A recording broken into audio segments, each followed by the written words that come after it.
আজ বানাবো তালের বড়া। তো তালটা খুব ভালো করে আগে ধুয়ে নিয়েছি। ধুয়ে নেওয়ার পর খোলাগুলো এইভাবে ছাড়িয়ে নিতে হবে।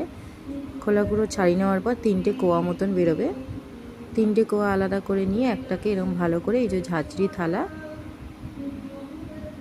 থালার মধ্যে ভালো করে ঘষে এরকম গোল গোল করে ঘষলেই ঝাঁঝরি থালাতে এই নোদগুলো বেরিয়ে আসে। তো এইভাবে পুরো তালটা আমি ছেনে নেব।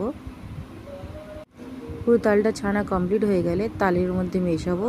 তালের এই পালটার মধ্যে ময়দা, একটু সুজি, চিনি, নারকেল কোড়া, মৌরি।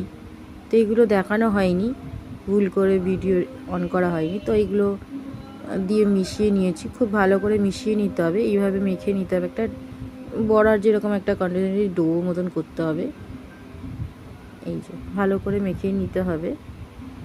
মোটামুটি খুব পাতলাও না, খুব নরম না, এইভাবে করে মেখে নিতে হবে। নিয়ে মাখা কমপ্লিট। এবার বড়াগুলো ভাজবো। দেখো তেল গরম হয়ে গেছে। এই এক এক করে এরকম ছোট্ট ছোট্ট করে বড়া করে বড়ার শেপে দিয়ে ভাজতে হবে। আঁচটা এই সময় মোটামুটি হাই টু লো ফ্লেমেই লাগবেন। খুব ভালো করে উল্টে পাল্টে ভেজে লাল লাল করে ভেজে তুলে নিলেই আমাদের তালের বড়া রেডি। এই সময় একটু চেখে দেখেও নিতে পারেন যে মিষ্টিটা ঠিকঠাক আছে কি। দেখুন কড়াতে মোটামুটি অনেকগুলোই ধরে গেছে। এবার আস্তে আস্তে এক পাটে উল্টে দিচ্ছি।